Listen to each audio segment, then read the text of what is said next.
వైసీపీకి సంబంధించినటువంటి ఈ లీడర్లందరినీ కూడా అరెస్ట్ చేయబోతున్నారు అంటూ విపరీతమైనటువంటి వార్తలు గట్టిగా వైరల్ అవుతున్నాయి. వల్లభనేని వంశీకి సంబంధించినంత వరకు గతంలో తెలుగుదేశం పార్టీకి సంబంధించిన ఆఫీసు మీద, ఏదైతే మంగళగిరి మెయిన్ ఆఫీస్ మీద గతంలో వైసీపీ ప్రభుత్వం ఉన్నప్పుడు దాడి జరిగిందో, అసలు దారుణమైనటువంటి దాడి. ఆ దాడి కంటే కూడా అప్పటి ముఖ్యమంత్రి జగన్మోహన్ రెడ్డి గొడవలు పడరా, లేకపోతే నన్ను ఏదో అంటే వాళ్ళ కోపం రాదా అంటూ చాలా ఏమంటారు దాన్ని, బాధ్యత లేని విధంగా మాట్లాడడం ఇంకా బాధించింది నాలాంటి వాళ్ళని.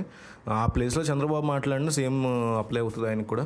సో ఒక రాష్ట్రానికి సంబంధించినటువంటి ప్రధాన ప్రతిపక్ష పార్టీ మీద అంత దారుణంగా రౌడీల్లాగా వెళ్ళి వైసీపీకి సంబంధించిన వాళ్ళు దాడి చేస్తే దాని మీద ఆయన కనీసం స్పందన కూడా అత్యంత నిర్లక్ష్యంగా ఉండడం ఒక ముఖ్యమంత్రి స్థాయిలో ఉన్నప్పుడు సిగ్గుచేటది. ఎవరికైనా సిగ్గుచేట ఆ ప్లేస్లో ఉంటే. సో ఆ దాడి వెనకాల వల్లభనేని వంశీ ఉన్నారని అప్పట్లోనే గట్టిగా ప్రచారం జరిగింది. నా వల్లే అంటూ కూడా ఆయన కొన్ని సందర్భాల్లో ఒప్పుకున్నటువంటి సందర్భం ఉంది. కొన్నిసార్లు ఆయన అవును నా వల్లే అన్నట్టుగా మాట్లాడిన సందర్భం కూడా ఉంది. సో దాన్ని బేస్ చేసుకుని ఆయన ఎవరి ద్వారా పంపించారు, ఎవరు అటాక్ చేయించారు ఆఫీస్ మీద అనేది ఈ ప్రభుత్వం అధికారంలోకి వచ్చిన తర్వాత దాని మీద విచారణ చేపట్టింది. అది జరుగుతోంది. అట్లాగే కొడాలి నాని కొంతమంది వాలంటీర్లు బలవంతంగా రాజీనామా చేయించారనేటువంటి ఆరోపణలతో ఆయన మీద పోలీస్ స్టేషన్లో కేసు ఫైల్ అయింది. హైకోర్టు అది కాస్త హోల్డ్లో పెట్టింది.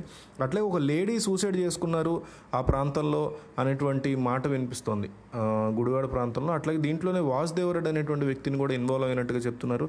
సో హైకోర్టు ఈ విషయంలో కాస్తంత రిలీఫ్ ఇచ్చినా కూడా త్వరలోనే ల్యాండ్ గ్రాబింగ్ కేసుల్లో కూడా, భూమికి సంబంధించిన భూ వివాదాల కేసుల్లో కూడా కొడాలి నాని అరెస్ట్ అయ్యే అవకాశాలు కనిపిస్తున్నాయనే మాట వినిపిస్తుంది. అయితే పెద్దిరెడ్డి రామచంద్రారెడ్డి ముఖ్యంగా సిబిఎన్కి, చంద్రబాబు నాయుడుకి ఒక గట్టి టార్గెట్ అయినా కూడా పెద్దిరెడ్డి విషయంలో కాస్తంత ఇంటర్లింక్స్ ఉండడం వల్ల చంద్రబాబు కాస్త ఆగుతున్నారని, కానీ చంద్రబాబు మీద పెద్దిరెడ్డి విషయంలో గట్టి ప్రెషర్ ఉందని, ఒత్తిడి ఉందని ఆయన అరెస్ట్ చేయాలని, ఆయన లీగల్గా ముందుకెళ్లాలని, ఏదో వాళ్ళని ఇది చేయడం కాదు, వాళ్ళు చేసిన పనులు బయటపెట్టి లీగల్ యాక్షన్స్ తీసుకోవాలని ఆయన మీద విపరీతమైన ప్రెషర్ ఉన్నట్టు తెలుస్తుంది. ఎందుకంటే కుప్పంలో కూడా ఆయన ఓడిస్తాననేసి భారీ ఎత్తున ఛాలెంజ్లు చేసి అక్కడ భరత్ని పెట్టి ఆయనకి ఎమ్మెల్సీ ఇచ్చి పెద్దిరెడ్డి వెనకుండా మొత్తం నడిపించారు. పంచాయతీ ఎన్నికల్లో కుప్పంలో చాలా ప్రాంతాల్లో వైసీపీ గెలవడానికి, టీడీపీ చిత్తు అవడానికి పెద్దిరెడ్డి కారణం అయ్యేదంతా మనం చూసాం.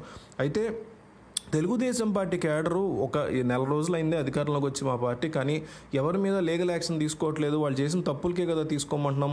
వైసీపీ చాలా దారుణంగా వేధించింది కదా, ఎన్నో తప్పులు చేశారు కదా, నోటోరియస్ పనులు చేశారు కదా, ఎందుకు చంద్రబాబు సైలెంట్గా ఉంటున్నారనేటువంటి తీవ్ర సీరియస్నెస్తో ఉన్నారు. అందువల్ల కూడా తెలుగుదేశం క్యాడర్ పెడుతున్నటువంటి ఒత్తిడి వల్ల కూడా రెడ్ బుక్ విషయం సైలెంట్ అయిపోయింది. తెలుగుదేశం పార్టీ నారా లోకేష్ అనేటువంటి మాటలు కూడా ఉన్నాయి. ఇవన్నీ బేస్ చేసుకుని వాళ్ళు చేసినటువంటి తప్పుల్లో కొన్నైనా బయట తీసి వాటి విషయంలో వీళ్ళందరినీ లేళ్ళ అప్రెడ్ అంటే ఆయన కూడా ఖచ్చితంగా టీడీపీ ఆఫీస్కి సంబంధించినటువంటి అంశంలో ఆయన కూడా అరెస్ట్ చేసేటువంటి అవకాశాలు కనిపిస్తున్నాయి. సో దేవినేని అవినాష్ కూడా వల్లభనేని వంశీతో పాటు ఆ రోజు ఉన్నారనే మాట వినిపించింది. ఇవన్నీ బేస్ చేసుకుని వీళ్ళని అరెస్ట్ చేసే దిశగా పావులు కలుపుతున్నట్టుగా తెలుస్తుంది.